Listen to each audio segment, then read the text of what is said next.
SV6 news కు స్వాగతం. ముందుగా హెడ్లైన్స్. ముక్కోటి ఏకాదశి పర్వదినాన్ని పురస్కరించుకుని సికింద్రాబాద్ కంటోన్మెంట్ నియోజకవర్గంలోని వివిధ దేవాలయాలు భక్తులతో కిటకిటలాడాయి. శ్రీ పెరుమాళ్ దేవాలయంలో తెల్లవారుజాము నుండి భక్తులతో ఆలయం కిటకిటలాడింది. భక్తులు ఎంతో సాంప్రదాయంగా విచ్చేసి దైవ దర్శనాన్ని వీక్షించారు. అదేవిధంగా తిరుమలగిరి టీచర్స్ కాలనీలోని శ్రీ సాయిబాబా దేవాలయంలో కొలువుతీరి ఉన్న శ్రీ వెంకటేశ్వర స్వామిని స్థానికులు అధిక సంఖ్యలో విచ్చేసి దర్శనం చేసుకున్నారు. ఈ సందర్భంగా ఆలయ నిర్వాహకులు చైర్మన్ గోపాల్ దాస్ మాట్లాడుతూ, దేవాలయంలో భక్తులు ఏం కోరుకుంటే అదే జరుగుతుందని, కాలనీవాసులు విచ్చేసి పూజలు చేస్తారని, దేవుని ఆశీర్వాదం పొందుతారని ఆయన అన్నారు. మారేడుపల్లిలోని శ్రీ లక్ష్మీ దేవాలయంలో భక్తులు అధిక సంఖ్యలో విచ్చేసి దైవ దర్శనం చేసుకున్నారు.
ప్రదక్షిణ చేయండి అందరూ.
చేసుకోవాలని శ్రీ సాయిబాబా దేవాలయం ఈరోజు ముక్కోటి ఏకాదశి భక్తులందరూ అధిక సంఖ్యలో పాల్గొని తీర్థప్రసాదం స్వీకరించి దేవుడు దర్శనం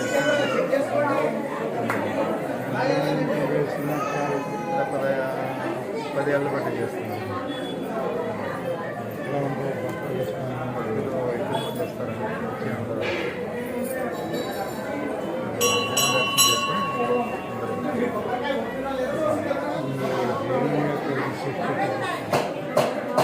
వైకుంఠ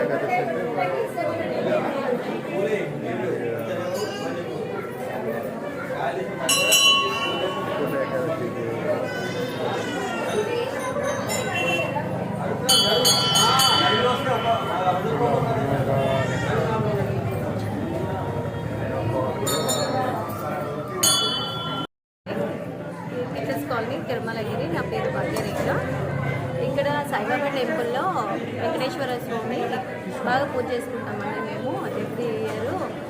వైకుంఠ ఏకాదశిని పర్వదినం రోజు బాగా మేము చేసుకుంటామండి. ఈసారి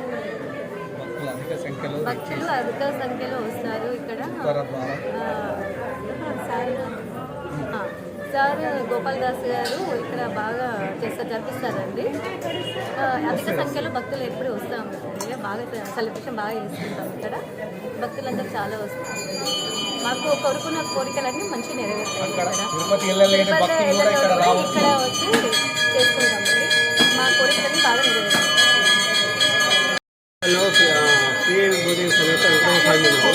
ప్రతి సంవత్సరం బాగా జరుగుతుంది. ఇక్కడ 10 కాలనీ వరకు అందరూ వచ్చి భక్తి క్షేత్రాలతో అందరూ దర్శించుకుంటారు. చాలా బాగా జరుగుతుంది, చాలా గొప్పగా చేస్తారు.